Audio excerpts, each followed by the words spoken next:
नमस्कार बंधुरा पिंकिर साथे बांगली रान्नाय आपनादेर सकलके स्वागत। आशा करी सकलेई भालो आछेन एबं सुस्थ आछेन। बंधुरा आजके आमी मिनी चितई पिठार रेसिपि निये एसेछि जेटा बानानो भीषण सहज और एरकम धरनेर चितई पिठा झोला गुड़ दिए खूबই भालो लागे। आजके आमी मिनी चितई पिठागुलो बानाबो दोकानेर केना चालेर गुड़ो दिए। एखाने आमी 1 काप सेদ্ধ चालेर गुड़ो नियेछि। तो एटा दोकान थेके किने निये आसा सेদ্ধ चालेर गुड़ो। एर मध्य दिए दिलाम हाफ चामच मतो लवण, तारपरे भालो करे मिक्स करे निलाम। एबार एर मध्य गरम जल दिते हबे। गरम जलटा ईषद उष्ण एकदम हबे ना, आबार खूब बेशी फुटন্ত गरमও हबे ना, एमन पर्याये निते हबे। माने आपनि जाते आঙुलटा डुबिए राखते पारेन सेरकम गरम होते हबे। एबारे देखुन अल्प अल्प जल दिए आमि चालेर गुঁড়োটাকে माखिए निচ্ছি। এইভাবে হ্যান্ড উইক্সের সাহায্যে মাখাচ্ছি। চাইলে আপনারা হাত দিয়েও কিন্তু এই কাজটা করতে পারেন, তবে গরম জল দেওয়ার জন্য একটু অসুবিধা হতে পারে। এইভাবে অল্প অল্প জল দিয়ে এই পিঠের ব্যাটারটাকে তৈরি করে নিতে হবে। দেখুন খুব ভালো করে আমার মেশানো হয়ে গেছে। আর অবশ্যই কিন্তু অল্প অল্প জল দিয়ে ব্যাটারটা তৈরি করতে হবে বন্ধুরা, না হলে কিন্তু যদি আপনারা একবারে জল দিয়ে দেন তাহলে চালের গুঁড়োটা দলা বেঁধে যাবে, তো সেক্ষেত্রে গোলাতে অসুবিধা হবে। দেখুন আমি আরও কিছুটা জল দিয়ে দিয়েছিলাম। দেওয়ার পর এই যে এরকম পাতলা করে নিয়েছি, এরকম পাতলাই কিন্তু করতে হবে। ভালো করে হাত দিয়ে মিক্স করে নিলাম। আর এটাকে আমি এখন 1 ঘন্টার জন্য রেখে দেব। 1 ঘন্টা বাদে আমি ঢাকনাটা খুলে নিচ্ছি। তো অবশ্যই করে কিন্তু 1 ঘন্টা রেস্টে রাখতে হবে বন্ধুরা, নাহলে কিন্তু পিঠের জন্য পারফেক্ট চালের গুঁড়োর ব্যাটারটা তৈরি করা যাবে না। এবারে হাতা দিয়ে খুব ভালো করে মিক্স করে নিচ্ছি। যেহেতু চালের গুঁড়ো নিচের দিকটা থিতিয়ে যাচ্ছে, তো সেই কারণে অবশ্যই কিন্তু এভাবে হাতা দিয়ে গুলিয়ে নিতে হবে। আমি আজকে এই পিঠাগুলোকে বানাবো এরকম ধরনের আপ্পাম প্যানে। আপনাদের কাছে যদি এরকম ধরনের আপ্পাম প্যান না থাকে তাহলে আপনারা অনলাইন থেকে এটাকে পারচেস করতে পারেন, অথবা যে কোনো শপিং মলেও কিন্তু আপনারা এরকম ধরনের আপ্পাম প্যান পেয়ে যাবেন। আর এর মধ্যে পিঠা বানানো কিন্তু ভীষণ সহজ। গ্যাসের চুলায় অনেক সময় মাটির সরাতে পিঠে বানাতে গেলে ফেটে যায় বা বিভিন্ন রকম সমস্যার সম্মুখীন হতে হয়। যারা নতুন রাঁধুনি তারা ঠিকমতো পারেন না, তো সেই কারণে আপনারা এরকম ধরনের আপ্পাম প্যানের মধ্যে চিতই পিঠাগুলো তৈরি করতে পারেন। তো এর মধ্যে আমি একটু অয়েল ব্রাশ করে দিলাম। তারপরে এর মধ্যে চিতই পিঠার যে ব্যাটারটা আমরা তৈরি করেছি চালের গুঁড়ো সেটাকে দিয়ে দিচ্ছি। আর অবশ্যই কিন্তু হাতা দিয়ে ভালো করে মিক্স করে তারপরে দিতে হবে।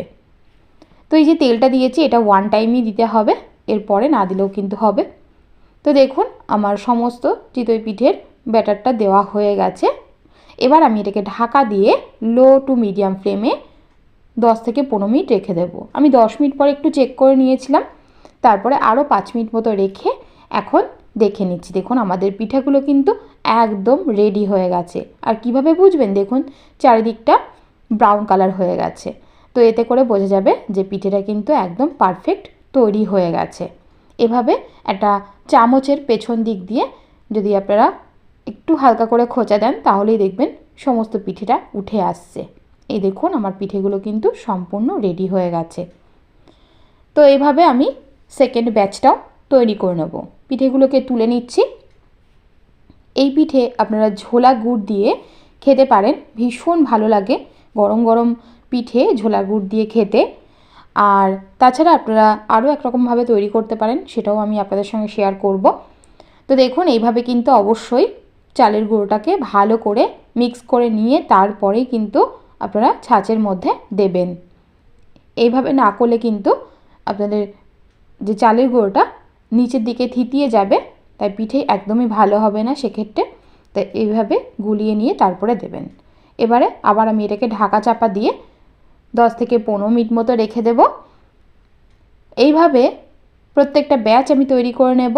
দেখুন এই ব্যাচটাও কিন্তু আমাদের রেডি হয়ে গেছে।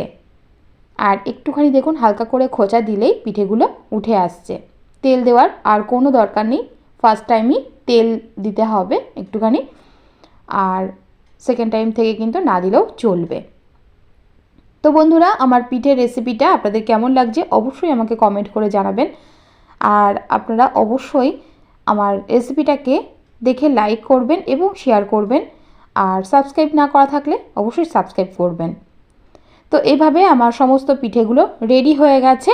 এখনও কিন্তু রেসিপি আমার শেষ হয়নি, এখন অনেক কিছু দেখানো বাকি, আপনারা দেখতে থাকুন। তো দেখুন, আমি আগে যে পিঠেগুলো রেডি করে নিয়েছি সেটা আপনাদেরকে দেখিয়ে দিলাম, আর একটা ভেঙে দেখিয়ে দিচ্ছি। দেখুন কতটা সফট হয়েছে, দেখুন কতটা সফট হয়েছে, একদম পারফেক্ট চিতই পিঠে কিন্তু আমাদের রেডি হয়ে গেছে। এবারে একটা কড়াই নিয়েছি, আর এর মধ্যে আমি এখন 2.5 কাপ মতো লিকুইড দুধ দিয়ে দিচ্ছি। এটা ফুল ফ্যাট মিল্ক দিচ্ছি আমি এখানে। আপনারা চাইলে কিন্তু টোন্ড মিল্ক বা লো ফ্যাট মিল্ক ইউজ করতে পারেন। তো আমি এখানে 2.5 কাপ গরুর দুধ বা লিকুইড দুধ দিচ্ছি। এটা দেখেই বুঝতে পারবেন, ওপরটা দেখুন একটু একটু তেল ভাসছে, তো এটা কিন্তু ফুল ফ্যাট মিল্ক। তো দুধটা দিয়ে দিলাম, এবার দুধটা ফুটতে দেব। দুধটা একটু ফুটে উঠলে এর মধ্যে গুড় দিয়ে দিতে হবে।